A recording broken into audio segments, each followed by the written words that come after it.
ಶ್ರೀ ಗುರುಭ್ಯೋ ನಮಃ. ತೀರ್ಥ ಪ್ರಬಂಧದ ಪ್ರವಚನಮಾಲಾದಲ್ಲಿ ಇದು 11ನೇ ಭಾಗ. ಪಶ್ಚಿಮ ಪ್ರಬಂಧವನ್ನು ಶ್ರವಣ ಮಾಡ್ತಿದ್ದೇವೆ. ಅದರಲ್ಲಿ 91 ಪದ್ಯಗಳು ಈ ಹಿಂದೆ ಮುಕ್ತಾಯ ಕಂಡಿದ್ದು. 92ನೇ ಪದ್ಯವನ್ನು ಇವತ್ತು ಶ್ರವಣ ಮಾಡಬೇಕು. ಈ ತ್ರಿವಿಕ್ರಮ ದೇವರ ವರ್ಣನ ಇದೆ ಅಲ್ಲಿ. ವಾದಿರಾಜರು ಯಥಾಪ್ರಕಾರವಾಗಿ ಆ ಭಗವಂತನನ್ನ ಆ ಶಬ್ದಗಳ ಸ್ವಾರಸ್ಯಗಳ ಮೂಲಕ ವರ್ಣನೆ ಮಾಡ್ತಾರೆ. ಇವನು ಸಗದನೂ ಹೌದು, ಅಗದನೂ ಹೌದು. ಅಂದ್ರೆ ಸಗದ ಅಂದ್ರೆ ಗದೆಯಿಂದ ಕೂಡಿದವನು. ಭಗವಂತ ಸಗದ ಅಂದ್ರೆ ಕೈಯಲ್ಲಿ ಗದಾಧಾರಣೆ ಮಾಡಿದವನು. ಅಷ್ಟಾದ್ರೂ ಕೂಡ ಈತ ಅಗದನೂ ಹೌದು. ಅಗದ ಅಂದ್ರೆ ಗದೆ ಇಲ್ಲದೆ ಇದ್ದವನು. ಅಪುತ್ರ ಅಂದ್ರೆ ಪುತ್ರ ಇಲ್ಲದೆ ಇದ್ದವನು ಅಂತ ಹೆಂಗ ಅರ್ಥ ಆಗ್ತದ? ಹಂಗೆ ಅಗದ ಅಂತಂದ್ರೆ ಗದೆ ಇಲ್ಲದೆ ಇದ್ದವನು. ಗದೆ ಹಿಡ್ಕೊಂಡಿದ್ದಾನೆ, ಆದ್ರೂ ಗದೆ ಹಿಡ್ಕೊಂಡಿಲ್ಲ. ಇದೊಂದು ಶಬ್ದ ಸ್ವಾರಸ್ಯ. ಆದ್ರೆ ಅದನ್ನು ಹೊಂದಿಸೋದು ಹೇಗೆ ಎರಡನ್ನು? ಅದಕ್ಕೆ ಹೀಗೆ ಅರ್ಥನೂ ಕೂಡ ಹೇಳ್ತಾರೆ. ಸಗದ ಅಂತಂದ್ರೆ ಕೈಯಲ್ಲಿ ಕೌಮೋದಕಿ ಗದ ಹಿಡಿದವನು. ಹಾಗೆ ಅಗದ ಅಂತಂದ್ರೆ ಗದೆ ಇಲ್ಲದೆ ಇದ್ದವನು ಅಂತ ಅರ್ಥ ಅಲ್ಲ. ಸಂಸಾರದಲ್ಲಿ ತೊಳಲಾಡ್ತಿರುವವರಿಗೆ ಔಷಧ ರೂಪದಾದವನು ಅಂತ ಅರ್ಥ. ಅಗದ ಅಂತಂದ್ರೆ ಔಷಧ. ಮತ್ತೆ ಇವನು ತ್ರಿವಿಕ್ರಮ. ತ್ರಿವಿಕ್ರಮೋಪ್ಯಸೌ ಯೋಗಿ ಮನಸಃ ಅವಿಕ್ರಮೋ ಅಭವತ್. ಇವನು ತ್ರಿವಿಕ್ರಮ, ಆದ್ರೂ ಇವನು ಅವಿಕ್ರಮ. 3 ವಿಕ್ರಮ ಅಂದ್ರೆ ಹೆಜ್ಜೆ. ತ್ರಿವಿಕ್ರಮ ಅಂದ್ರೆ 3 ಹೆಜ್ಜೆ ಇಟ್ಟವನು, ಆದ್ರೂ ಅವಿಕ್ರಮ, ಏನೂ ಹೆಜ್ಜೆ ಇಡದೆ ಇದ್ದವನು. ಇದು ಶಬ್ದಗಳ ಸ್ವಾರಸ್ಯ. ಅದಕ್ಕೆ ಅರ್ಥ ಏನು ಅಂತಂದ್ರೆ, ಇವನು 3 ಹೆಜ್ಜೆ ಇಟ್ಟು ಆಕಾಶ ಮತ್ತೆ ಭೂಮಿ, ಆ ಬಲಿಚಕ್ರವರ್ತಿ, ಇವು 3 ಜನರನ್ನು ಕೂಡ ವಶಪಡಿಸ್ಕೊಂಡ. ಅದಲ್ಲದೆ ಅವಿಕ್ರಮ ಯಾಕೆ ಅಂತಂದ್ರೆ, ಯೋಗಿಗಳ ಮನಸ್ಸಿನಿಂದ ಯಾವತ್ತೂ ಕೂಡ ಹೊರಗೆ ಹೋಗದೆ ಇದ್ದವನು, ಒಂದು ಹೆಜ್ಜೆ ಹೊರಗೆ ಇಟ್ಟಿಲ್ಲದೆ ಇದ್ದವನು, ಯೋಗಿಗಳ ಮನಸ್ಸಿನಲ್ಲಿ ಸ್ಥಿರವಾಗಿ ನಿಂತವನು. ಅದಕ್ಕಾಗಿ ಈತನನ್ನು ಅವಿಕ್ರಮ ಅಂತ ಕರೀತಾರೆ. ಮುಂದೆ ಗೋಮತಿ ನದಿಯನ್ನ ವರ್ಣನೆ ಮಾಡ್ತಾರೆ. ಈ ಗೋಮತಿ ನದಿ ಅಂತ ಅನ್ನೋದು ದ್ವಾರಕಾದ ಬಳಿ ಸಮುದ್ರವನ್ನು ಸೇರ್ತದೆ. ಬಹಳ ಪ್ರಸಿದ್ಧವಾದ ನದಿ. ಆದ್ರೆ ನೈಮಿಷಾರಣ್ಯದ ಬಳಿ, ನೈಮಿಷಾರಣ್ಯದಲ್ಲಿ ಹರಿಯುವಂತಹ ಗೋಮತಿ ನದಿ ಏನಿದೆ ಅದು ಬೇರೆ, ಇದು ಬೇರೆ. ಇದು ಬೇರೆನೇ ನದಿ. ಆ ನೈಮಿಷಾರಣ್ಯದ ಗೋಮತಿ ನದಿ ಗಂಗಾ ನದಿಗೆ ಸೇರ್ತದೆ. ಇದು ಸಾಕ್ಷಾತ್ತಾಗಿ ಸಮುದ್ರಕ್ಕೆ ಸೇರ್ತದೆ. ನೈಮಿಷಾರಣ್ಯದ ನದಿ ಗಂಗಾ ನದಿಗೆ ಸೇರಿ ಆಮೇಲೆ ಸಮುದ್ರಕ್ಕೆ ಸೇರ್ತದೆ. ಇದು ವ್ಯತ್ಯಾಸ. ಅದೆಂಥದ್ದು? ಈ ಗೋಮತಿ ನದಿಯ ನೀರಿನಲ್ಲಿ ಕೃಷ್ಣ ಪರಮಾತ್ಮನ ಪಾದದ ಧೂಳಿ ಇದೆ. ಮತ್ತು ಇದು ನಮ್ಮ 3 ಥರದ ತಾಪತ್ರಯಗಳನ್ನು ಪರಿಹಾರ ಮಾಡ್ತದೆ. 3 ಥರದ ತಾಪಗಳನ್ನು, ಆಧ್ಯಾತ್ಮಿಕ ತಾಪ, ಆದಿದೈವಿಕ ತಾಪ ಮತ್ತು ಆದಿಭೌತಿಕ ತಾಪ ಅನ್ನೋದನ್ನೆಲ್ಲ ಪರಿಹಾರ ಮಾಡ್ತದೆ.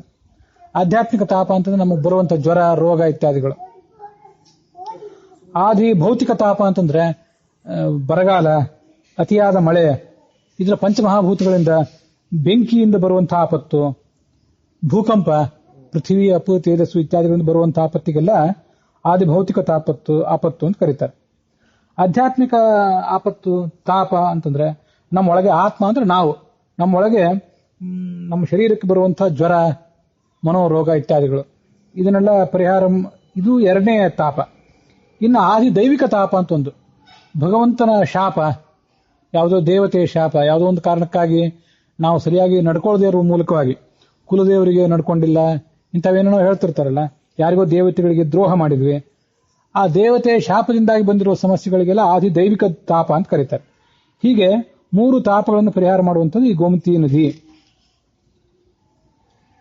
ಈ ಗೋಮತಿ ನದಿ ಸಮುದ್ರಕ್ಕೆ ಸೇರ್ತದಲ್ಲ, ಆ ಸಮುದ್ರಕ್ಕೆ ಸೇರಿದಾಗ ಅದಕ್ಕೆ ಅರ್ಥ ಏನು? ಗೋಮತಿ ನದಿ ಅಂತನ್ನೋದು ಕೇವಲ ಜಡವಾದ ನದಿ ಅಲ್ಲ, ಅದಕ್ಕೊಬ್ಬ ಅಭಿಮಾನಿ ದೇವತೆ ಇದ್ದಾಳೆ. ಸಮುದ್ರ ಅಂತಂದ್ರೆ ವರುಣ. ಸಮುದ್ರಕ್ಕೆ ಸೇರೋದು ಅಂತಂದ್ರೆ ಗಂಡನ ಸಮೀಪಕ್ಕೆ ಹೆಂಡತಿ ಹೋಗೋದು ಅಂತ ಅರ್ಥ. ಹೆಂಡತಿ ಬಂದಾಗ ಗಂಡನಿಗೆ ಹೇಗೆ ಮನಸ್ಸು ಅರಳುತ್ತದೋ, ಅರಳಿ ಆತ ಮುಗುಳ್ನಗೆಯ ಮೂಲಕ ಅದನ್ನು ತೋರಿಸ್ತಾನೆ. ಮುಗುಳ್ನಗೆ ನಗೋದು ಅಂತಂದ್ರೆ, ನಗು ಅನ್ನೋದು ಯಾವತ್ತೂ ಬಿಳಿ ಬಣ್ಣಕ್ಕೆ ಒಂದು ಸಂಕೇತ. ನಕ್ಕಾಗ ಮನುಷ್ಯನ ಹಲ್ಲು ಕಾಣ್ತದಲ್ಲ, ಆಗ ಆ ಬಿಳಿಯಾದ ಹಲ್ಲುಗಳ ಪಂಕ್ತಿ ಕಾಣಿಸಿದ್ರೆ ಅದಕ್ಕೆ ನಗು ಅಂತ ಕರೀತಾರೆ. ಬಹಳ ಸಂತೋಷ ಆಯ್ತು, ಪೂರ್ಣವಾಗಿ ತೆರೆದ ಮನಸ್ಸಿನಿಂದ ನಕ್ಕರು ಅಂತಂದು ಹೇಳ್ತಾರೆ. ಹಾಗೆ ಈ ಗೋಮತಿ ನದಿ ಸಮುದ್ರಕ್ಕೆ ಸೇರಿದಾಗ ಅಲ್ಲಿ ಈ ನೊರೆ ಬರ್ತದಲ್ಲ, ಈ ಕಡೆ ಸಮುದ್ರದ ನೀರು, ಒಂದು ಕಡೆ ಗೋಮತಿ ನದಿಯ ನೀರು, ಎರಡಕ್ಕೂ ಘರ್ಷಣೆ ಆಗಿ ನೊರೆ ಏನು ಹುಟ್ಟಿರ್ತದಲ್ಲ, ಆ ನೊರೆ ಅನ್ನೋದು ಬಿಳಿಯೇ. ಆ ಮೂಲಕ ಸಮುದ್ರ ನಗುತ್ತಾ ಹೆಂಡತಿ ಬಂದದನ್ನ ನೋಡಿ ಸಂತೋಷ ಪಡ್ತಿದ್ದಾನೆ ಅಂತ ಅರ್ಥ. ಮುಂದೆ 95ನೇ ಪದ್ಯ. ಇದು ದ್ವಾರಕಾದ ಚಕ್ರತೀರ್ಥ ಅಂತ. ಇದೀಗಿದು ಕಾಣೋದಿಲ್ಲಂತೆ ಚಕ್ರತೀರ್ಥ. ಇದರ ಸಂಪರ್ಕ ಹೊಂದುವಂಥ ಏನು ಚಕ್ರದ ಚಿಹ್ನ ಇರುವಂಥ ಶಿಲಾ ಇದೆಯಲ್ಲ, ಅದು ಕೂಡ ಶಾಲಗ್ರಾಮದಂತೆ ಪೂಜ್ಯವಾದದ್ದು. ಹೇರಳವಾಗಿ ಈ ಚಕ್ರಾಂಕಿತಗಳು ಇವತ್ತು ಸಿಗ್ತವೆ. ಚಕ್ರತೀರ್ಥ ಅನ್ನೋದು ಈಗ ಕಾಣಿಸೋದಿಲ್ಲ. ಆದರೆ ಚಕ್ರಾಂಕಿತಗಳು ಗೋಮತಿ ನದಿ ಸಮುದ್ರವನ್ನು ಸೇರುವ ಪ್ರದೇಶದಲ್ಲಿ ಆ ಚಕ್ರಾಂಕಿತಗಳು ಬೇಕಾದಷ್ಟು ಸಿಗ್ತವೆ ಅಂತ ಅನ್ನೋದನ್ನು ನೋಡಿದ್ರೆ ಪ್ರಾಯ ಅಲ್ಲೇ ಈ ಚಕ್ರತೀರ್ಥವು ಕೂಡ ಇದ್ದಿರಬಹುದು ಅಂತ ಕಾಣಿಸ್ತದೆ. ಹೀಗೆ ಸುದರ್ಶನ, ಶಾಲಗ್ರಾಮ, ಚಕ್ರಾಂಕಿತ, ವಿಷ್ಣುಪಾದ, ಭಗವಂತನ ಪ್ರತಿಮಾ, ಹೀಗೆ 5 ತೀರ್ಥ ಆಗಬೇಕಾದ್ರೆ 5 ಅಗತ್ಯ ಏನಿವೆ. ಅದರಲ್ಲಿ ಒಂದು ಈ ಚಕ್ರಾಂಕಿತ. ಅದು ಹುಟ್ಟೋದೆಲ್ಲ ಈ ಚಕ್ರತೀರ್ಥದಲ್ಲೇ. ಮುಂದೆ ಶಂಖೋದ್ಧಾರ ಕ್ಷೇತ್ರ ಅಂತ ಒಂದು. ಈ ಗುರುಗಳು, ಕೃಷ್ಣ ಮತ್ತು ಬಲರಾಮರ ಗುರುಗಳು ಸಾಂದೀಪನಿ ಆಚಾರ್ಯ ಅಂತ ಹೇಳಿ, ಅವ್ರ ಹತ್ರ ಕೃಷ್ಣ ಮತ್ತು ಬಲರಾಮರು ವಿದ್ಯಾಭ್ಯಾಸ ಮಾಡಿದ್ರು. 64 ದಿವಸಗಳಲ್ಲಿ 64 ವಿದ್ಯಾ ಎಲ್ಲ ಕಲ್ತರು. ಏನು ಗುರುದಕ್ಷಿಣೆ ಕೊಡಬೇಕು ಅಂತ ಕೇಳಿದ್ರು. ಮಗನ್ ಕಳ್ಕೊಂಡ್ಬಿಟ್ಟಿದ್ದೀನಿ, ಮಗ ಸಣ್ಣ ವಯಸ್ಸಿನಲ್ಲಿ ತೀರ್ಕೊಂಡ್ಬಿಟ್ಟ, ಸಮುದ್ರದಲ್ಲಿ ಸತ್ತು ಹೋಗಿಬಿಟ್ಟ, ಅವನ್ ಕರ್ಕೊಂಡು ಬನ್ರಿ ಅಂತ ಹೇಳಿದ್ರು ಇವರು ಗುರುಗಳು. ಆಗ ಇವರು ಸಮುದ್ರದ ಒಳಗೆ ಹೋಗಿ ಅಲ್ಲಿ ಪಂಚಜನ ಅಂತ ಒಬ್ಬ ರಾಕ್ಷಸ ಇದ್ದ, ಅವನನ್ನು ಸಂಹಾರ ಮಾಡಿ ಪಾಂಚಜನ್ಯ ಅನ್ನುವಂಥ ಶಂಖವನ್ನ ಮೇಲೆತ್ತಿದ ಅಂತ ಹೀಗೆ ಕಾಣಿಸ್ತದೆ. ಆದ್ರಿಂದಲೇ ಪಾಂಚಜನ್ಯ ಶಂಖ ಸಿಕ್ಕ ಮೇಲೆ ಅದು ಯಾವತ್ತೂ ಕೂಡ ಕೃಷ್ಣ ಮುಂದೆ ಅದನ್ನೇ ಬಳಕೆ ಮಾಡ್ತಿದ್ದ. ಪಾಂಚಜನ್ಯಂ ಋಷಿಕೇಶ, ಕುರುಕ್ಷೇತ್ರದ ಯುದ್ಧದಲ್ಲಿಯೂ ಕೂಡ ಪಾಂಚಜನ್ಯ ಶಂಖವನ್ನೇ ಓದ್ತಿದ್ದ ಅವನು. ಆ ಶಂಖವನ್ನು ಎತ್ತಿದಂತಹ ಸ್ಥಳ ಏನಿದೆ ಅದಕ್ಕೆ ಶಂಖೋದ್ಧಾರ, ಶಂಖವನ್ನು ಮೇಲೆ ಎತ್ತಿದ ಜಾಗ ಅಂತ ಹೀಗೆ ಹೇಳ್ತಾರೆ.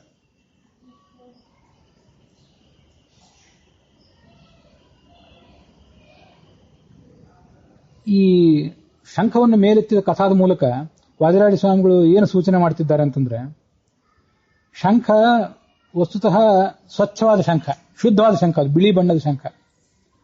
ಆದರೆ ದುಷ್ಟನಾದಂತಹ ಪಂಚಜನ ಅನ್ನುವ ರಾಕ್ಷಸನ ಅಧೀನ ಆಗಿತ್ತು, ದುಷ್ಟರ ಸಂಪರ್ಕ ಆಗಿತ್ತು ಅಷ್ಟೇ. ಅದಕ್ಕೆ ವಸ್ತುತಃ ಶುದ್ಧವೇ, ಆದ್ರೆ ದುಷ್ಟರ ಸಂಪರ್ಕ ಆಗಿತ್ತು. ಆ ದುಷ್ಟನನ್ನು ಕೊಂದಾಕುವ ಮೂಲಕ ದುಷ್ಟರ ಸಂಪರ್ಕ ಇದಕ್ಕೇನಾಗಿತ್ತು, ಆ ಸಂಪರ್ಕವನ್ನು ಕೂಡ ಕೃಷ್ಣ ಪರಿಹರಿಸಿದ. ಆ ಮೂಲತಃ ಅದೇನು ಶುಭ್ರವಾಗಿತ್ತು, ಆ ಶುಭ್ರತೆ ಮುಂದೆ ಬೆಳಗಿ ತೊಳಗಿತ್ತು. ಇದರಿಂದ ಏನು ಸೂಚಿತ ಆಗ್ತದೆ ಅಂತಂದ್ರೆ, ಒಬ್ಬ ಯಾರೋ ಸಜ್ಜೀವ ಸಾತ್ವಿಕ ಮನುಷ್ಯನೇ, ಆದರೆ ಕಾರಣಾಂತರಗಳಿಂದ ಪ್ರಾರಬ್ಧ ಕರ್ಮಗಳಿಗೆ ಅನುಸಾರವಾಗಿ ದುಷ್ಟ ಜನರು ಸಂಪರ್ಕ ಮಾಡಿದ್ದ. ಅಂತಹ ಸಂದರ್ಭದಲ್ಲಿ ತತ್ವಜ್ಞಾನ, ಅವನೊಳಗಿರುವಂತಹ ತತ್ವಜ್ಞಾನ, ಭಕ್ತಿ, ವೈರಾಗ್ಯ ಇವೆಲ್ಲ ಬೂದಿ ಮುಚ್ಚಿದ ಕೆಂಡದಂತೆ ಇರ್ತದೆ. ಶಂಖ ಹೇಗೆ ಬಿಳಿನೋ ಹಾಗೆ ಈ ಸಾತ್ವಿಕನೂ ಕೂಡ, ಸಜ್ಜೀವನೂ ಕೂಡ ಬಿಳಿ ಅಂದ್ರೆ ಶುದ್ಧ ಸಾತ್ವಿಕ, ಸಜ್ಜನ, ನಿರ್ದೋಷ. ರಾಕ್ಷಸರ ಸಂಪರ್ಕ ಶಂಖಕ್ಕಾದಂತೆ ಇವನಿಗೂ ಕೂಡ, ಸಜ್ಜನರಿಗೂ ಕೂಡ ದುರ್ಜನರ ಸಂಪರ್ಕ. ಅಂಥ ಸಜ್ಜನನನ್ನ ಇವನು ತನ್ನವನು ಅಂತ ಹೇಳಿ ಅವನ ಮೇಲೆ ಕೃಪೆಯಿಂದ ಆ ದುಷ್ಟರ ಸಂಪರ್ಕವನ್ನು ತಪ್ಪಿಸಿ ಅವನ ಮೇಲೆ ಉದ್ಧಾರ ಮಾಡ್ತಾನೆ ಪರಮಾತ್ಮ. ಶಂಖವನ್ನು ಎತ್ತಿದ ಕ್ರಿಯೆಯಿಂದ ಭಗವಂತ ಹೀಗೆ ತನ್ನವರನ್ನು ಉದ್ಧಾರ ಮಾಡುವಂತಹ ಕ್ರಿಯೆ ಏನಿದೆ ಅದು ಸೂಚಿತ ಆಗಿದೆ. ಹೀಗೆ ಭಗವಂತ ಮಾಡುವಂತಹ ಪ್ರತಿಯೊಂದು ಕ್ರಿಯಾದಲ್ಲಿಯೂ ಕೂಡ ಅವನು ಮಾಡುವಂತಹ ಅಪ್ರಾಕೃತವಾದ ಲೀಲಾಗಳನ್ನು ಕೂಡ ಕಾಣಬೇಕು. ಮುಂದೆ ಈ 97ನೇ ಪದ್ಯದಲ್ಲಿ ಗೋಪಿಚಂದನದ ಮಹತ್ವ. ಈ ಗೋಪಿಚಂದನವನ್ನ ಲಲಾಟದಲ್ಲಿ ಧಾರಣೆ ಮಾಡಿದ್ರೆ, ಹಣೆ ಮೇಲೆ ಧಾರಣೆ ಮಾಡಿದ್ರೆ, ಚತುರ್ಮುಖ ಬ್ರಹ್ಮ ಏನು ಹಣೆ ಬರಹ ಬರೆದಿರ್ತಾನಲ್ಲ ನಮಗೆ, ನಾವು ಹುಟ್ಟೋವಾಗ ಯಾರ್ಯಾರಿಗೆ ಏನೇನು ಆಗಬೇಕು, ಏನು ಕೆಟ್ಟದಾಗಬೇಕು ಇಂಥದನ್ನೆಲ್ಲ, ಏನು ಒಳ್ಳೇದಾಗಬೇಕು ಅಂತ ಇರ್ತದೆ ಅದನ್ನೇನು ಈ ಗೋಪಿಚಂದನ ಅಳಿಸೋದಿಲ್ಲ. ಏನು ಕೆಟ್ಟದಾಗಬೇಕು ಅಂತ ಏನಾದರೂ ಇದ್ರೆ ಅದನ್ನೆಲ್ಲ ಪರಿಹರಿಸ್ತದೆ, ಅಥವಾ ಅದರ ತೀವ್ರತೆಯನ್ನು ಕಡಿಮೆ ಮಾಡ್ತದೆ. ಪೂರ್ಣ ಇಲ್ಲ ಅಂತ ಆಗೋದಿಲ್ಲ, ಒಂದು ಸ್ವಲ್ಪ ಕೆಟ್ಟದ್ದು ಅನಿಷ್ಟ ಮನುಷ್ಯನಿಗೆಲ್ಲ ಹಾಗೆ ಆಗ್ತದೆ, ಇಲ್ಲ ಅಂತಲ್ಲ. ಮತ್ತೆ ಆ ಲಲಾಟ್ ಅಲಂಕಾರವಾಗಿ ಇದನ್ನು ಧಾರಣೆ ಮಾಡಿದರೆ ಆ ಧಾರಣೆ ಮಾಡಿದಂತಹ ಮನುಷ್ಯ ದೊಡ್ಡ ಜ್ಞಾನಿ ಆಗ್ತಾನೆ, ದೊಡ್ಡ ವಿದ್ವಾಂಸ ಆಗ್ತಾನೆ, ಎಲ್ಲರ ಮನ್ನಣೆ ಪಡ್ಕೋತಾನೆ. ಊರ್ಧ್ವಪುಂಡ್ರವಾಗಿ ಧಾರಣೆ ಮಾಡಿದ್ರೆ ಉಚ್ಚ ಲೋಕಕ್ಕೆ ಕರ್ಕೊಂಡು ಹೋಗ್ತದೆ, ವೈಕುಂಠಾದಿ ಲೋಕಗಳಿಗೆ. ವೈಕುಂಠ, ಶ್ವೇತದ್ವೀಪ, ಅನಂತಾಸನ ಅನ್ನುವಂಥ ಲೋಕಗಳಿಗೆ ಕರ್ಕೊಂಡು ಹೋಗ್ತದೆ. ಅಂತ ಗೋಪಿಚಂದನ ಅತ್ಯಂತ ಶ್ರೇಷ್ಠವಾದದ್ದು. ದ್ವಾರಕೆಯಿಂದ ಸುಮಾರು 20 ಕಿಲೋಮೀಟರ್ ದೂರದಲ್ಲಿ ಗೋಪಿ ತಾಲಾಬ್ ಅಂತ ಒಂದು ಪ್ರದೇಶ, ಅಲ್ಲಿ ಈಗಲೂ ಕೂಡ ಗೋಪಿಚಂದನ ಯಥೇಚ್ಛವಾಗಿ ಸಿಗುತ್ತದೆ. ಅದಕ್ಕಾಗಿ ಅದಕ್ಕೆ ಅಂತ ಒಂದು ಮಹತ್ವ.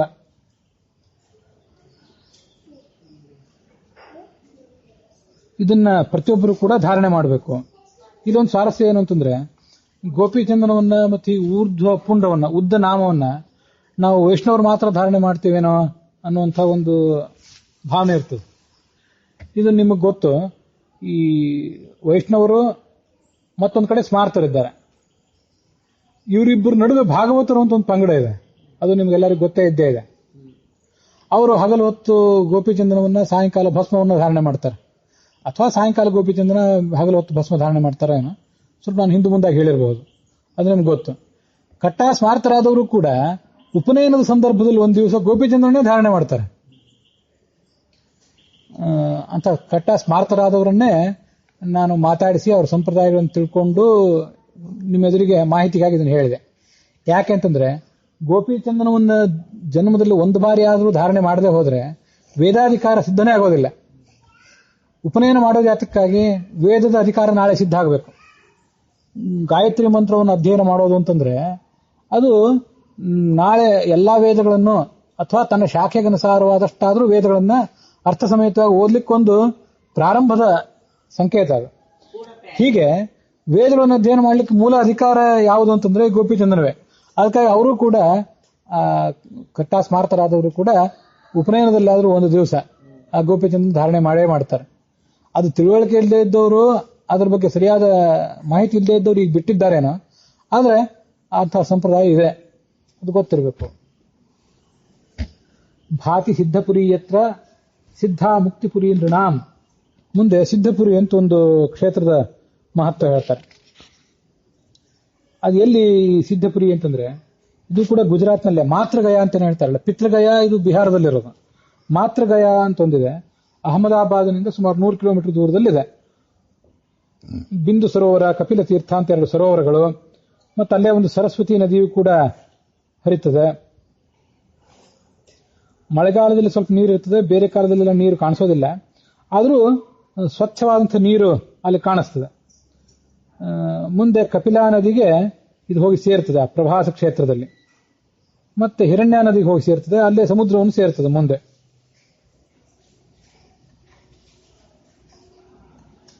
ಹೀಗೆ ಒಂದು ಸಿದ್ಧಪುರಿ ಅಂತ ಕ್ಷೇತ್ರ ಇದು. ಕರ್ದಮರು ಇಲ್ಲೇ ತಪಸ್ಸು ಇತ್ಯಾದಿಗಳನ್ನು ಮಾಡಿದ್ರು. ಕಪಿಲ ರೂಪಿ ಭಗವಂತ ಹುಟ್ಟಿದಂತಹ ಜಾಗ ಅದು. ತನ್ನ ತಾಯಿ ದೇವಹೂತಿಗೆ ಕಪಿಲ ಏನು ಸಾಂಖ್ಯಶಾಸ್ತ್ರವನ್ನು ಉಪದೇಶ ಮಾಡಿದ ಅಂತ ಭಾಗವತದಲ್ಲಿದೆ, ಅದೆಲ್ಲ ನಡೆದದ್ದು ಇಲ್ಲೇ.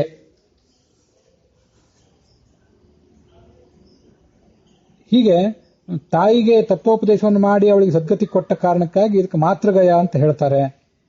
ಕರ್ದಮ ದೇವಹೂತಿಯರು ಮದುವೆ ನಡೆದದ್ದು ಕೂಡ ಇಲ್ಲಿಯೇ ಅಂತ ಅದರ ವರ್ಣನೆ ಇದೆ. ತಾಯಿಯ ಶ್ರಾದ್ದಕ್ಕೆ ಅತ್ಯಂತ ಶ್ರೇಷ್ಠವಾದಂತಹ ಒಂದು ಪ್ರದೇಶ ಇದು. ಅದಕ್ಕಾಗಿ ಇದನ್ನ ಸಿದ್ಧಪುರಿ, ಮೋಕ್ಷದ ಸಿದ್ಧಿಗೆ ಸಾಧನ. ಮತ್ತೆ ಅಲ್ಲಿ ಬಿಂದು ಸರೋವರ ಅಂತ ಏನಿದೆ, ಅಲ್ಲಿ ಒಂದು ಸ್ವಲ್ಪೇ ಪುಣ್ಯ ಮಾಡಿದ್ರು ಅದು ಅನಂತ ಪುಣ್ಯವಾಗಿ ಪರಿಣಾಮ ಹೊಂದುತ್ತದೆ. ಅದಕ್ಕಾಗಿ ಆ ಬಿಂದು ಸರೋವರದ ಮಹತ್ವವು ಕೂಡ ಅಷ್ಟೇ ಇದೆ. ಮುಂದೆ ಪುಷ್ಕರ ಅಂತ ಒಂದು ಕ್ಷೇತ್ರ, ಇದು ಕೂಡ ರಾಜಸ್ಥಾನದಲ್ಲಿದೆ, ಅಜ್ಮೇರ್ ನಗರದ ಹತ್ರ. ತೀರ್ಥಾನಾಂ ಉತ್ತಮಂ ತೀರ್ಥಂ ಪುಷ್ಕರಂ ಮತ್ತೆ ದುಷ್ಕರಂ ವಿಹರನ್ನಪಿ ವಾರಾಶೌ ವರಾಹೋ ಯತ್ ಸರೋ ಅವಿಶತ್. ಈ ಪುಷ್ಕರ ಕ್ಷೇತ್ರ ಸ್ವಯಂ ವ್ಯಕ್ತ ಕ್ಷೇತ್ರಗಳು ಅಂತ 8 ಏನಿದೆಯಲ್ಲ, ಅದರಲ್ಲಿ ಒಂದಿದು. ಮಹಾಭಾರತದ ವನಪರ್ವದಲ್ಲಿ ವನವಾಸದ ಸಂದರ್ಭದಲ್ಲಿ ಯುಧಿಷ್ಠಿರ ತೀರ್ಥಯಾತ್ರಾ ಮಾಡಿದ.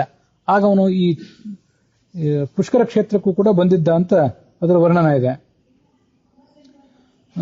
ಬ್ರಹ್ಮ ವಿಷ್ಣು ಮಹೇಶ್ವರರು ದೇವತೆಗಳಾಗಿರುವಂತಹ 3 ಪುಷ್ಕರಗಳು ಅಂದ್ರೆ ಸರೋವರಗಳು, ಜ್ಯೇಷ್ಠ ಪುಷ್ಕರ, ಮಧ್ಯ ಪುಷ್ಕರ, ಕನಿಷ್ಠ ಪುಷ್ಕರ ಅಂತ 3 ಸರೋವರಗಳು ಅಲ್ಲಿವೆ. ಅಜ್ಮೀರ್ ಊರಿನಿಂದ ಸುಮಾರು 11 ಕಿಲೋಮೀಟರ್ ದೂರ ಇರುವಂತಹ ಒಂದು ಪ್ರದೇಶ ಇದು. ಈ ಪುಷ್ಕರ ತೀರ್ಥದ ಮಹತ್ವ ಅದು. ಅಲ್ಲೊಬ್ಬ ರಾಕ್ಷಸ ಇದ್ದ, ವಜ್ರನಾಭ ಅಂತ ಹೇಳಿ. ಅವನನ್ನು ಚತುರ್ಮುಖ ಬ್ರಹ್ಮದೇವ ತನ್ನ ಕೈಯಲ್ಲಿರುವಂತಹ ಕಮಲದ ಮೂಲಕ ನಾಶಪಡಿಸಿದ. ಪುಷ್ಕರ ಅಂದ್ರೆ ಕಮಲವೇ, ಹಾಗಾಗಿ ಆ ಕ್ಷೇತ್ರಕ್ಕೂ ಕೂಡ ಕಮಲ ಅಂತ ಹೆಸರು ಬಂತು. ದೈತ್ಯರನ್ನು ಸಂಹಾರ ಮಾಡಿದ ಮೇಲೆ ಆ ಚತುರ್ಮುಖ ಬ್ರಹ್ಮದೇವರ ಕೈಯಲ್ಲಿದ್ದಂಥ ಕಮಲ ಏನು ಬಿತ್ತಲ್ಲ, ಅದಕ್ಕೆ ಬಿದ್ದ ಜಾಗವೇ ಪುಷ್ಕರ ಅನ್ನುವ ತೀರ್ಥದ ಉದ್ಭವಕ್ಕೆ ಕಾರಣ ಆಯಿತು. ಭೂಮಿಯನ್ನು, ಈ ಹಿರಣ್ಯಾಕ್ಷನನ್ನ ಸಂಹಾರ ಮಾಡಿ ಭೂಮಿಯನ್ನು ಎತ್ತಿದ್ನಲ್ಲ ವರಾಹರೂಪಿಯಾದ ಭಗವಂತ, ಅವನು ಈ ಸರೋವರದಲ್ಲೇ ಅಂತರ್ಹಿತನಾಗಿ ಮುಂದೆ ಅದೃಶ್ಯನಾಗಿಬಿಟ್ಟ ಅಂತ ಪುರಾಣಗಳಲ್ಲಿ ಆ ಥರ ಕಾಣಿಸ್ತದೆ. ಯಾರು? ವರಾಹ ಹಿರಣ್ಯಾಕ್ಷನನ್ನು ಸಂಹಾರ ಮಾಡಿದ, ಭೂಮಿಯನ್ನು ಉದ್ಧಾರ ಮಾಡಿದ, ತನ್ನ ಅವತಾರ ಪರಿಸಮಾಪ್ತಿ ಮಾಡಿದ್ದು ಅಲ್ಲೇ ಆ ಪುಷ್ಕರ, ಈ ಪುಷ್ಕರ ಸರೋವರದಲ್ಲಿ ಅಂತ ಅದನ್ನ ಹಾಗೆ ವರ್ಣನೆ ಮಾಡ್ತಾರೆ. ಪುರಾಣಗಳಲ್ಲಿ ಆ ಥರದ ಕಥಾ ಇದೆ ಅಂತ ಕೇಳ್ತಾರೆ. ಹೀಗೆ ಅತ್ಯಂತ ಪವಿತ್ರವಾದಂಥ ಕ್ಷೇತ್ರ ಇದು. ಮತ್ತೆ ಇದರ ವರ್ಣನ ತಾತ್ಪರ್ಯ ನಿರ್ಣಯದಲ್ಲೂ ಇದೆ, ಹರಿವಂಶದಲ್ಲಿದೆ. ಹಂಸ ಡಿಭಿಕ, ಡಿಭಿಕ ಅಥವಾ ಡಿಭೀಕ, ಡಿಂಭಕ, ಹಿಂಗೆಲ್ಲ ಅವನ ಹೆಸರು. ಇವರಿಬ್ರು ದೂರ್ವಾಸರ, ಈ ಜರಾಸಂಧನ ಶಿಷ್ಯರು ಇವರಿಬ್ರು, ಹಂಸ ಮತ್ತು ಡಿಭಕ. ಇವರಿಬ್ರು ಕೂಡ ದುರ್ವಾಸರಿಗೆ ಬಹಳ ಉಪಟಳ ಕೊಟ್ಟಿದ್ರು. ದುರ್ವಾಸರು ಸನ್ಯಾಸಿಗಳಾಗಿದ್ರು. ನೀವೇನು ಸನ್ಯಾಸ ಆಚರಣೆ ಮಾಡ್ತಿದ್ರಿ ವ್ಯರ್ಥವಾಗಿ, ಅದನ್ನ ಬಿಟ್ಟು ಸುಮ್ಮನೆ ಗೃಹಸ್ಥರಾಗಬಾರ್ದ ಅಂತ ಅವನಿಗೆ, ದುರ್ವಾಸರಿಗೆ ತ್ರಾಸ ಕೊಟ್ಟಿದ್ರು. ಸ್ವತಃ ಜರಾಸಂಧನ ಶಿಷ್ಯರಾದ್ರಿಂದ, ಜರಾಸಂಧ ದೊಡ್ಡ ಶಿವಭಕ್ತ ಆದ್ರಿಂದ ದುರ್ವಾಸರ ಬಗ್ಗೆ ಅವನಿಗೊಂದು ಗೌರವ ಇತ್ತು. ಆದ್ರೆ ಆ ಜರಾಸಂಧನ ಅನುಯಾಯಿಗಳಾಗಿ ಇವ್ರು ಮಾತ್ರ ಆ ದುರ್ವಾಸರಿಗೂ ಕಷ್ಟ ಕೊಟ್ಟಿದ್ರು ಅಂತ ಹೀಗೆಲ್ಲ ವರ್ಣನೆ ಇದೆ. ಆ ದುರ್ವಾಸರು, ಅವರ ಗುಂಪು, ಅವ್ರದ್ದೊಂದು ಶಿಷ್ಯರ ಗುಂಪಿತ್ತು, 3000 ಜನ ಶಿಷ್ಯರ ಗುಂಪು. ಅವ್ರ ದಂಡ, ಕಮಂಡಲು, ಅವ್ರ ಕಾವಿಶಾಟಿ ಎಲ್ಲ ಕಿತ್ಕೊಂಡು ಬಿಟ್ಟಿದ್ರು ಅಂತ. ಅವರೆಲ್ಲ ಕೃಷ್ಣನನ್ನು ಬಂದು ಪ್ರಾರ್ಥನೆ ಮಾಡಿದ್ರು. ಕೃಷ್ಣ ಅವರಿಗೆಲ್ಲ ಸಮಾಧಾನ ಹೇಳಿ ಅವರ ಕಾವಿಶಾಟಿ ಇತ್ಯಾದಿಗಳನ್ನು ಮತ್ತೆ ಅವ್ರಿಗೆ ಕೊಡಿಸಿದ ಅಂತ ಅಲ್ಲಿ ಪುರಾಣದಲ್ಲೆಲ್ಲ ಕೇಳ್ತೇವೆ. ಮುಂದೆ ಇನ್ನು ಅವರ ಉಪಟಳವನ್ನ ಕೊನೆಗಾಣಿಸಬೇಕು ಅಂತ ಹೇಳಿ ಅವರನ್ನು ನಾಶಪಡಿಸಿದ. ಅದೆಲ್ಲ ತಾತ್ಪರ್ಯ ನಿರ್ಣಯದಲ್ಲಿ 17ನೇ ಅಧ್ಯಾಯದಲ್ಲಿ ಉಲ್ಲೇಖ ಇದೆ. ಅವ್ರದ್ದೊಂದು 17 ಅಶ್ವಹಿಣಿ ಸೈನ್ಯ ಇತ್ತು. ಅದನ್ನು ಸಮೇತವಾಗಿ ಸೋಲಿಸಿ ಒಂದು ರಾತ್ರಿ ಅಲ್ಲೇ ವಾಸ ಮಾಡಿದ್ದ, ಸಾಯಂಕಾಲ ಆಗಿದ್ರಿಂದ ಅಂತ ತಾತ್ಪರ್ಯ ನಿರ್ಣಯದಲ್ಲಿ ಉಲ್ಲೇಖ ಇದೆ. ಮಹಾಭಾರತದಲ್ಲಿಯೂ ಕೂಡ ವನಪರ್ವದಲ್ಲಿ ಅದರ ಉಲ್ಲೇಖ ಇದೆ. 10 ಕೋಟಿ ಸಹಸ್ರಾಣಿ ತೀರ್ಥಾನಾಂ ವೈ ಮಹಾಮತೆ, 10 ಕೋಟಿ ಸಾವಿರ ತೀರ್ಥಗಳು ಆ ಪುಷ್ಕರ ಕ್ಷೇತ್ರದಲ್ಲಿವೆ. ಹುಟ್ಟಿದಾರಭ್ಯ ಸ್ತ್ರೀಯೇ ಆಗಲಿ ಪುರುಷನೇ ಆಗಲಿ ಏನು ಸ್ನಾನ ಮಾಡಿ ಪಾಪ ಮಾಡಿರ್ತಾನೆ, ಅದನ್ನೆಲ್ಲ ಪುಷ್ಕರ ಕ್ಷೇತ್ರದಲ್ಲಿ ಸ್ನಾನ ಮಾಡಿದ ಮೂಲಕ ಎಲ್ಲವನ್ನೂ ಕಳ್ಕೋತಾನೆ. ಯಥಾ ಸುರಾಣಾಂ ಸರ್ವೇಷಾಂ ಆದಿಸ್ತು ಮಧುಸೂದನಃ ತಥೈವ ಪುಷ್ಕರಂ ರಾಜನಂ ತೀರ್ಥಾನಾಂ ಆದಿರುಚ್ಯತೆ. ಎಲ್ಲಾ ತೀರ್ಥಗಳಿಗೂ ಅದು ಮೂಲಭೂತವಾದ ತೀರ್ಥ. ಪುಷ್ಕರಕ್ಕೆ ಹೋಗೋದು ಕಷ್ಟ, ಪುಷ್ಕರದಲ್ಲಿ ತಪಸ್ಸು ಮಾಡೋದು ಕಷ್ಟ, ಅಲ್ಲಿ ದಾನ ಮಾಡೋದು ಕಷ್ಟ, ಮಾಡಿದ್ಮೇಲೆ ಅತ್ಯಂತ ದೊಡ್ಡ ಫಲ ಅಂತ ಅದಕ್ಕೆ ವರ್ಣನೆ ಮಾಡ್ತಾರೆ. ಈ ಪುಷ್ಕರ ಕ್ಷೇತ್ರದ ಬಗ್ಗೆ ಅಲ್ಲಿ ಇನ್ನೊಂದು ಮಾತು ಕೂಡ ಇದೆ. ಪುಷ್ಕರ ಎಲ್ಲಾ ತೀರ್ಥಕ್ಷೇತ್ರಗಳಿಗೂ ಹೋಗಬೇಕು, ಹೋಗ್ಲಿಕ್ಕೆ ಆಗದೆ ಇದ್ರೆ ಆಯಾ ತೀರ್ಥಕ್ಷೇತ್ರಗಳಿಗೆ ಹೋಗ್ತೀನಿ ಅಂತ ಸಂಕಲ್ಪ ಆದ್ರೂ ಮಾಡಬೇಕು. ಈ ಒಂದು ಗಂಗಾ ನದಿ ಬಗ್ಗೆನೂ ಅಂಥದೇ ಒಂದು ಮಾತಿದೆ, ಪುಷ್ಕರ ಕ್ಷೇತ್ರದ ಬಗ್ಗೆ ಅಂಥದೇ ಒಂದು ಮಾತು ಮಹಾಭಾರತದಲ್ಲಿ ಕಾಣಿಸ್ತದೆ. ಅಹಂ ಕಾಶೀಂ ಗಮಿಷ್ಯಾಮಿ ತತ್ರೈವ ನಿವಸಾಮ್ಯಹಂ ಇತಿ ಬ್ರುವಾಣಃ ಸತತಂ ಕಾಶೀವಾಸ ಫಲಂ ಲಭೇತ್. ಕಾಶಿಗೆ ಹೋಗ್ಬೇಕು, ಹೋಗ್ಲಿಕ್ಕಾಗದೆ ಇದ್ರೆ ಹೋಗ್ತೀನಿ ಅಲ್ಲೇ ಇರ್ತೀನಿ ಅಂತ ಹೇಳ್ತಿರ್ಬೇಕು. ಇದು ಬಹಳ ವಿಚಿತ್ರ. ಅದರಿಂದ ಏನಾಗ್ತದೆ ಅಂತಂದ್ರೆ ಕಾಶಿವಾಸದ ಫಲ ಸಿಗ್ತದೆ ಅವನಿಗೆ. ಇದು ಬಹಳ ವಿಚಿತ್ರವಾಗಿ ಕಾಣಿಸ್ತದೆ. ಸುಮ್ಮನೆ ಬೆಂಗಳೂರಿಗೆ ಹೋಗ್ಬೇಕು, ಬಂಧು ಬಾಂಧವರನ್ನ ಭೇಟಿ ಆಗಬೇಕು ಅಂತ ಬರೀ ಅನ್ಕೋತಿದ್ರೆ ಅದರಿಂದ ಲಾಭ ಆಗೋದಿಲ್ಲ. ಸುಮ್ಮನೆ ಅವರು ನೀವು ಬರೀ ಹೇಳ್ತೀರಿ ಬರೋದಿಲ್ಲ ಅಂತ ಅವರು ಬೈತಿರ್ತಾರೆ, ನೀವು ಬೈಸ್ಕೊಂಡು ಸುಮ್ಮನೆ ಇರ್ತೀರಿ. ಆದ್ರೆ ಕಾಶಿದ ಹಂಗಲ್ಲ, ಅಥವಾ ಕಾಶಿ ಅಥವಾ ಪುಷ್ಕರದ್ದು ಹಾಗಲ್ಲ. ಯಾಕೆ ಅಂತಂದ್ರೆ ಪ್ರಾರಂಭ ಮಾತ್ರ ಮಿಥ್ಯಾವ ವಿಷ್ಣು ಧರ್ಮೇ ನ ನಿಷ್ಫಲ ಅಂತ ಗೀತಾ ಪ್ರಸ್ಥಾನದಲ್ಲಿ ಆಚಾರ ಉಲ್ಲೇಖ ಮಾಡಿದಂತ ಒಂದು ಮಾತು. ಮನೆಯವ್ರು ಬೇಡ ಅಂತಾರೆ. ಆದ್ರೆ ಹೋಗ್ತೀನಿ ಹೋಗ್ಬೇಕು ಅಂತ ಒಂದು ಪ್ರಾಮಾಣಿಕವಾದ ಸಂಕಲ್ಪ ಮಾಡಿದ್ರಿಂದ ನಿಮಗೆ ಯಾರೇ ವಿಘ್ನ ಮಾಡಿದ್ರು ನಿಮಗೆ ಮಾತ್ರ ಅದೊಂದು ಫಲ ಇದೆ. ಯಾಕೆ ಅಂತಂದ್ರೆ ಒಳ್ಳೆ ಕೆಲಸಗಳನ್ನ ನೀವು ಎಷ್ಟೇ ಮಾಡಿದ್ರು, ಇದು ಭಗವಂತನ ಕುರಿತಾದ ಧರ್ಮದಲ್ಲಿ ಇದೊಂದು ಭಾರಿ ಅದ್ಭುತವಾದ ಅನುಕೂಲ ಇದು. ಏನು ಅಂತಂದ್ರೆ ಇವತ್ತು ದೊಡ್ಡ ದೊಡ್ಡ ಜ್ಞಾನಿಗಳಿದ್ದಾರೆ, ಅವರೆಲ್ಲ ಕೆಲವರು 10 ಹೆಜ್ಜೆ ಇಟ್ಟಿದ್ದಾರೆ, ಕೆಲವರು 100 ಹೆಜ್ಜೆ ಇಟ್ಟಿದ್ದಾರೆ, ದೊಡ್ಡ ದೊಡ್ಡ ಸ್ಥಾನಕ್ಕೆ ಏರಿದ್ದಾರೆ. ನಮಗಾಗ್ಲಿಲ್ಲ, ನಾವು ಒಂದೇ ಹೆಜ್ಜೆ ಇಡೋಣ, ಮುಂದಿನ ಜನ್ಮದಲ್ಲಿ 2ನೇ ಹೆಜ್ಜೆ ಇಡ್ತೀವಿ, ಅದ್ರ ಮುಂದಿನ ಜನ್ಮದಲ್ಲಿ 3ನೇ ಹೆಜ್ಜೆ ಇಡ್ತೀವಿ. ಪ್ರಾರಂಭ ಮಾತ್ರ, ಒಂದು ಪ್ರಾರಂಭ ಮಾಡಿದ್ರು ಸಾಕು, ಯಾವತ್ತು ಪ್ರಾರಂಭನೂ ವ್ಯರ್ಥ ಅಲ್ಲ. ಅಥವಾ ಒಂದು ಹೆಜ್ಜೆನೂ ಇಡ್ಲಿಕ್ಕಾಗದೆ ಹೋದ್ರೆ ಹೆಜ್ಜೆ ಇಡಬೇಕು, ನಾನು ಓದಬೇಕು, ಕೇಳಬೇಕು, ಜ್ಞಾನಿ ಆಗ್ಬೇಕು ಅಂತ ಅನ್ಕೋತಾ ಇದ್ರೆ ಮುಂದಿನ ಜನ್ಮದಲ್ಲಿ ಒಂದೇ ಹೆಜ್ಜೆ ಆದ್ರೂ ಇಡ್ತೇವೆ. ಅದಕ್ಕಾಗಿ ಇಚ್ಛಾ ಆದ್ರೂ ಮಾಡಬೇಕು ಅಂತ ಹೇಳೋದು. ಪ್ರಾರಂಭ ಮಾತ್ರ ಇಚ್ಛಾವ, ಒಂದು ಒಳ್ಳೆಯ ಇಚ್ಛೆನೂ ಕೂಡ ಮನುಷ್ಯ ಒಳ್ಳೆಯ ಇಚ್ಛೆಗಳನ್ನು ಮಾಡ್ತಾ ಮಾಡ್ತಾ ಮಾಡ್ತಾ ಹೋದ್ರೆ ಅದರಿಂದ ಒಳ್ಳೆಯ ಕೆಲಸ ಮಾಡ್ಲಿಕ್ಕೆ ಒಂದು ಪ್ರೇರಣೆ ಆಗ್ತದೆ. ಯಾವತ್ತಾದ್ರೂ ಏನ್ ಬರೇ ಹೇಳ್ತಿರ್ತೀರಿ, ಎಂದಾದ್ರೂ ಮಾಡಿದ್ದೀರಾ ಅಂತ ಯಾರು ಒಂದ್ಸರಿ ಅಂದ್ರೆ ಹೌದು ಇಷ್ಟು ಸರಿ ಹೇಳಿದ್ದೀವಿ ಮಾಡಿಬಿಡೋಣ ಅಂತ ಒಂದ್ಸರಿ ಅನ್ನಿಸ್ತು. ಹಾಗೆ ಕೆಟ್ಟ ಆಲೋಚನೆಗಳನ್ನು ಮಾಡ್ತಾ ಹೋದ್ರೆ ಅದು ಮನಸ್ಸಿನಲ್ಲಿ ಕೆಟ್ಟ ತರಂಗಗಳನ್ನು ಸೃಷ್ಟಿ ಮಾಡಿ ಒಂದ್ಸರಿ ಅದನ್ನ ಕಾರ್ಯರೂಪಕ್ಕೆ ತಂದು ಬಿಡೋಣ ಅಂತ ಅನ್ಕೋತಾ ಹೋದವನಿಗೆ ಕೊನೆ ಒಂದ್ ದಿವಸ ಅದನ್ನ ಮಾಡೇ ಬಿಡೋಣ ಅಂತ ಅನಿಸ್ತದೆ. ಅದಕ್ಕಾಗಿ ಒಳ್ಳೆಯ ಕೆಲಸಗಳನ್ನೇ ಯಾವತ್ತು ಮನುಷ್ಯ ಒಳ್ಳೆಯ ಕೆಲಸಗಳನ್ನು ಮಾಡಬೇಕು, ಒಳ್ಳೆಯದನ್ನೇ ಚಿಂತನೆ ಮಾಡಬೇಕು, ಅದ್ರ ಒಳ್ಳೆಯ ಆಲೋಚನೆಗಳಾದ್ರೂ ಮಾಡಬೇಕು. ನಚ ಅನ್ಯ ಧರ್ಮಕರಣ ದೋಷವಾನ್ ವಿಷ್ಣು ಧರ್ಮಕೃತ. ಭಗವಂತನ ಕುರಿತಾದ ಧರ್ಮ ಏನಿದೆಯಲ್ಲ ಅದನ್ನ ನೀವು ಮಾಡ್ಲಿಕ್ಕೆ ತೊಡಗಿದ್ರೆ, ಯಾವತ್ತು ಅದನ್ನ ಮಾಡೋದೇ ನಿಮ್ಮ ರಕ್ತಗತ ಆಗಿಬಿಟ್ಟಿದ್ರೆ, ನಿಮ್ಮ ಸ್ವಭಾವನೆ ಅದಾಗಿದ್ರೆ, ಬೇರೆ ಯಾವುದಾದ್ರೂ ವ್ರತ ಆಚರಣೆ ಇತ್ಯಾದಿಗಳನ್ನ ಮಾಡ್ಲಿಕ್ಕೆ ಆಗದೆ ಹೋದ್ರೆ, ಅಥವಾ ಬಹಳ ಸಂಭ್ರಮದಿಂದ ಬಹಳ ವಿದ್ಯುಕ್ತವಾಗಿ ಮಾಡ್ಲಿಕ್ಕೆ ಆಗಲಿಲ್ಲ, ಸ್ವಲ್ಪ ಏನೋ ಸಂಕ್ಷಿಪ್ತವಾಗಿ ಮಾಡಿದ್ರೆ ಏನ್ ತಪ್ಪಿಲ್ಲ. ಯಾಕಂತಂದ್ರೆ ನಿತ್ಯ ಸಂಭ್ರಮೋತ್ಸಾಹದಿಂದ ಭಗವಂತನ ಕುರಿತಾದ ಧರ್ಮ ಆಚರಣೆ ಮಾಡ್ತಿದ್ದೀರಲ್ಲ, ಆದ್ರಿಂದ ವಿಷ್ಣು ಧರ್ಮಕೃತ, ಭಗವಂತನ ಕುರಿತಾದ ಧರ್ಮಗಳನ್ನು ಆಚರಣೆ ಮಾಡುವವನು ಬೇರೆ ವ್ರತಾಚರಣೆಗಳನ್ನು ಮಾಡೋದ್ರಲ್ಲಿ ಸ್ವಲ್ಪ ಏನಾದರೂ ಕಡಿಮೆ ಆಸಕ್ತಿ ತೋರಿಸಿದ್ರೆ ಅಥವಾ ಮಾಡ್ಲಿಕ್ಕೆ ಆಗದೆ ಹೋದ್ರೆ ಏನೇ ಕಾರಣಗಳಿಂದ ಅವನಿಗೆ ಅದೊಂದು ದೋಷ ಇಲ್ಲ. ಜಗತ್ತು ಹೆಂಗದ ಅಂದ್ರೆ ಸತ್ಕಾಮನೆಗಳನ್ನ ಅಲ್ಲಿಗೆ ಈ 99ನೇ ಶ್ಲೋಕ ಅದು ಮುಕ್ತಾಯ ಕಂಡಿದೆ. ಪಶ್ಚಿಮ ಪ್ರಬಂಧವು ಕೂಡ ಮುಕ್ತಾಯ ಕಂಡಿದೆ. ಈ ತೀರ್ಥ ಪ್ರಬಂಧದಲ್ಲಿ ಪಶ್ಚಿಮ ಪ್ರಬಂಧನೂ ಕೂಡ ಮುಕ್ತಾಯ ಕಂಡಿದೆ. ಅಂದ್ರೆ ಈಗ ನಾವು ಭಾರತದ ಪಶ್ಚಿಮ ಭಾಗದಲ್ಲಿರ್ತಕ್ಕಂತಹ ಕ್ಷೇತ್ರಗಳನ್ನೆಲ್ಲ ನೋಡ್ಬಿಟ್ವಿ. ಮತ್ತೆ ಇದೇನು ಈ ತರ ಕ್ಷೇತ್ರಗಳನ್ನ ವಿಭಾಗ ಮಾಡ್ತಾರಲ್ಲ, ಅದು ಅವರೊಂದು ತಮ್ಮ ಅನುಕೂಲಕ್ಕಾಗಿ ಮಾಡ್ಕೊಂಡಿರುವಂತಹ ಒಂದು ವಿಭಾಗ ಅಷ್ಟೇ. ಅದು ಪಶ್ಚಿಮದ ಎಲ್ಲನೂ ಆಯ್ತು ಅಂತಂದ್ರೆ ಈ ಕಡೆ ಕೆಲವು ಕೇರಳದನ್ನು ಸೇರಿಸ್ತಾರೆ. ಅದರಲ್ಲೇ ಕೇರಳದಲ್ಲಿರುವಂತಹ ಪಯಸ್ವಿನಿ ನದಿ ಅದನ್ನೆಲ್ಲ ಸೇರಿಸಿದ್ರು ವಾದಿರಾಜ ಸ್ವಾಮಿಗಳು. ಅಲ್ಲಿ ಹಾಗೆ ನೋಡಿದ್ರೆ ಕೇರಳ ದಕ್ಷಿಣವೇ, ಈ ಕಡೆನೇ ಅದ, ದಕ್ಷಿಣ ಆಗ್ತದೆ. ಅವರು ಸ್ವಾಮಿಗಳು ವಾದಿರಾಜ ಸ್ವಾಮಿಗಳು ಗ್ರಂಥ ರಚನೆ ಮಾಡುವಾಗ ಕೆಲವು ಕ್ಷೇತ್ರಗಳನ್ನೆಲ್ಲ ತಲೆಯಲ್ಲಿ ಇಟ್ಕೊಂಡು ಇದು ಪಶ್ಚಿಮ, ಅವು ಕೆಲವು ಪಶ್ಚಿಮ, ಅದರಲ್ಲಿ ಕೆಲವು ದಕ್ಷಿಣಕ್ಕಿದ್ದದ್ದು ಸ್ವಲ್ಪ ದಕ್ಷಿಣ ಸಮೀಪಕ್ಕಿದ್ದದ್ದು ಬರಬಹುದು, ಇಲ್ಲ ಅಂತಲ್ಲ. ಮತ್ ಮುಂದೆ ಈ ಕೃಷ್ಣಾ ನದಿ ಇದನ್ನೆಲ್ಲ ಮುಂದೆ ವರ್ಣನೆ ಮಾಡ್ತಾರೆ. ಅದಕ್ಕೆ ಉತ್ತರ ಪ್ರಬಂಧ ಅಂತ ಹೀಗೆಲ್ಲ ಅದನ್ನ ವರ್ಣನೆ ಮಾಡ್ತಾರೆ.